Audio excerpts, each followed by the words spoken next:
Good morning and welcome to John Beck. This is your principal, Mr. Lin, and I hope that you had a wonderful Tuesday yesterday. Today is Wednesday, November 30th, 2022. It's a day D, and for instrumentals, it is a day 6. Now, before we kick off this wonderful day, I want to invite you, as I always do, to please stand and face the flag for the Pledge of Allegiance. I pledge allegiance to the flag of the United States of America and to the republic for which it stands, one nation, under God, indivisible, with liberty and justice for all. Thank you. Go ahead and take a seat. I'm so happy that you are here. You're such an important ingredient to this recipe that we like to call the John Beck community. And, one of the things that I really like seeing is that many of you guys are beginning to realize how important all the other ingredients are, everybody else, right? And I'm seeing more and more of us practicing giving respect to each other, practicing being responsible with themselves and being helpful, choosing to be helpful instead of hurtful, and also choosing to show that you are ready to tackle even the hardest things in school. Okay, so that's amazing. And I know that we're not perfect, and there are still places like on the bus where even when no one else is looking, I think we can do better, and I'm rooting for us because we should be respecting each other as important parts of our community. All right, let's go over our lunch menu. We have 4 choices as always. Number 1, your warm lunch is the walking taco with brown rice. Choice 2 is a yogurt parfait with a snack bag. Choice 3 for kindergarten through 2nd, it's the turkey sandwich meal. And then for 3rd through 6th, it's also the turkey sandwich meal. And last but not least, your 4th choice is the sun butter sandwich. All right, I already talked about it. 3 expectations here at the school. You know what they are. Be respectful to yourself as well as to others, but I'm going to stop right there. What do I mean by being respectful to ourselves? Okay, I know I've talked a lot about it. In fact, maybe you may remember, you might say, we know, Mr. Lin, being respectful to yourself is doing the right thing even when no one else is looking. True, but I want you to think about something. Is it true that no one will ever know what you do? Like if you're alone in the bathroom and before you leave, you see all this trash on the floor, not in the trash can. You could just walk out. No one's going to know. No one else is going to know. Or you could choose to do the right thing and pick up some of the trash at least and kind of leave the bathroom in a better place than when you found it. That seems to be a moment where no one else is looking. Except you have to think about yourself. You know what you're doing. You're, in other words, watching yourself.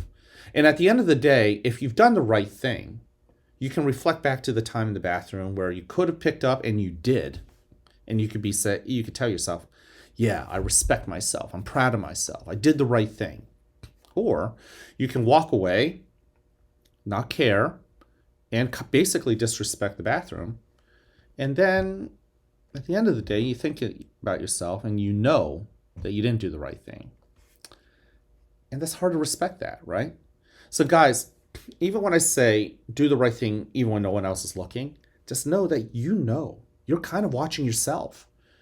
And you're going to know whether at the end of the day you should give yourself the respect you deserve because you did the things you should have done, or it's hard to respect yourself, right? And I really want every single one of you to know that you are in control and you are the person who's ultimately going to get yourself to respect yourself. I guarantee you, the more you do the right thing, even no matter if there's 100 people around or no one really around, the more you do the right thing, the more you're going to feel good about yourself, right? So just think about that. Also be responsible, because respecting others means we're going to use our hands, our feet, our eyes, the words that come out of our mouth in responsible ways. We know we can hurt people. I know that. Okay, our hands can be used to hit. That hurts people. But our hands can be used to help pick up or help people feel better. Our words can be used to hurt people's feelings, or they can be used as superheroes and help people feel even better. I want you guys to do the right thing. Be responsible. And finally, show that you're ready to learn new things, ready to tackle hard things, because learning is hard. And by the way, I want to tell you something. Your teachers are supposed to make some learning experiences hard. And if you show that you're ready to tough it out, guess what? You're respecting your teachers. Your teachers, whether you pass or fail, if they see you working hard, they're always going to feel respected by you. That's amazing. You don't have to tell them that you respect them. Just let them see you work hard. Try your best. Don't give up. And if you fail, dust yourself off. Try again. All right? Okay. Hey, this day in history, I am wearing a Team USA shirt because, well, guess what? Yesterday, our U.S. Soccer team had a pretty good victory against the country of Iran and their soccer team. Our soccer team is led by a superstar by the name of Christian Pulisic, and he, believe it or not, some of you guys may already know this, he's actually from around here. He's from Hershey. So if you've ever been to Hershey, he grew up there. He learned how to play soccer there as a little kid, like many of you guys, growing up through sixth grade. And yes, he became so good that even as a kid, he was playing in countries that are really famous for soccer, like in England and Germany, things like that. One of the things that I'm really proud of is that soccer has always been hard for Americans. We have not been known to be a really good soccer country. For many years, people used to think, oh, those American teams, we can easily beat them. And they did. But the one thing about us Americans is that we have actually started working on our soccer skills. A lot of you kids who are taking soccer lessons and on soccer teams, you're part of that movement. And in the last few years, the American team has more and more become more respected. People don't consider the American team as just pushovers, right? Sure, Spain and England and Brazil and Argentina and Germany, they're still like the top dogs in soccer, but they're not looking past the Americans anymore. The United States is becoming, through all the hardships, becoming a pretty well-respected team. And I think part of that is grit. American players have not given up. They just keep trying. They keep trying to do better. Now, you guys might be thinking, Mr. Lin, I'm seeing a theme here. And you're right. Same thing in school, guys. You may not think you're good at math. Keep trying. Eventually, you'll be respected as a math student. You may not think that you're a good reader. Keep trying. Try hard. Eventually, you'll be respected as a good reader. Our teams were not known to be great soccer teams. Over time, we're earning that respect. And that's pretty cool. And we had a good win yesterday. Unfortunately, Christian Pulisic did get hurt yesterday, and hopefully he gets better. He scored the only goal. His nickname is Captain America. It's kind of cool. He's from around here, and he's part of that movement of bettering the American team. On Saturday, the American team will be playing the Netherlands, I believe. So that'll be their next match. Hopefully they'll do well there. So this day in history, interesting tidbit, has something to do with soccer. The first international football game was played 150 years ago in 1872. Now, wait, you're thinking, did you say football, Mr. Lin? And I did. It's true. I did say football because most of the rest of the world calls soccer football. Some of you guys know that already. It makes sense. You use your feet with the ball, therefore football. In America, we call it soccer. Okay, but the first international soccer game was played between England and Scotland. You might be wondering who won. It was a tie, 0-0. But that got logged as the first international soccer game where one country went against another country. Scotland versus England, England versus Scotland. So that's kind of cool. And now that has evolved into some pretty big tournaments such as the World Cup, where the American team is still competing. All right. I don't believe that there are any special... Oh no, here he comes again. Ahoy, you mateys! This is Captain Blackhawk once again. I must say, your funny little principal, Mr. Lin. He keeps looking for me, but alas, he has not heard or seen the last of the great Captain Blackhawk. Ha ha ha ha ha.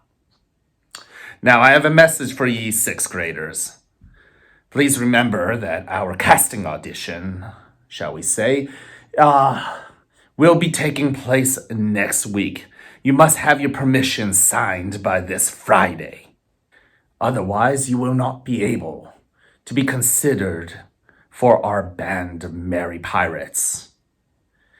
Well, ye fifth graders, I've not forgotten about ye, too. Remember that on Friday, more information about auditions will be going home.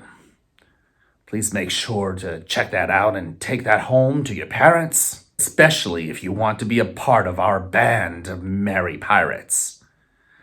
And last but not least, all ye members of our music club, please remember that we will have our music club tomorrow. Make sure your parents know that they must pick you up promptly at 3:30. I will see you around. Where'd he go? Where did he go?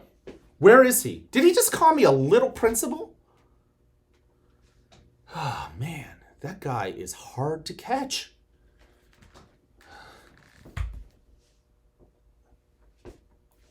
All right. Okay. The search continues. Anyways, I have to hand it to Captain Blackhawk. He is correct. Everything he did say for 6th grade is correct. 5th grade is correct. 5th graders, if you want to be a pirate on the show, just be on the lookout for the information that'll come out on Friday. 6th graders, cast auditions. He's correct. As much as I don't want to admit it, he is correct that the permissions are due on Friday if you want to make sure to be a part of that audition. Music club members, one thing that Captain Blackhawk did forget to tell you is that if you are in the music club, you do not need to bring your ukuleles to the rehearsal, okay? You guys will be focusing on the Orff instruments. So I'm quite proud of myself that I had something that Captain Blackhawk was not able to share. Anyways, if nobody has told you this, I love you. I care about you. I'm here to encourage you. Spread the love, spread the care, spread the encouragement, not just to yourself, not just to your friends, but to people that you don't know, also to your teachers. Can't wait to see you guys around. Have an amazing day.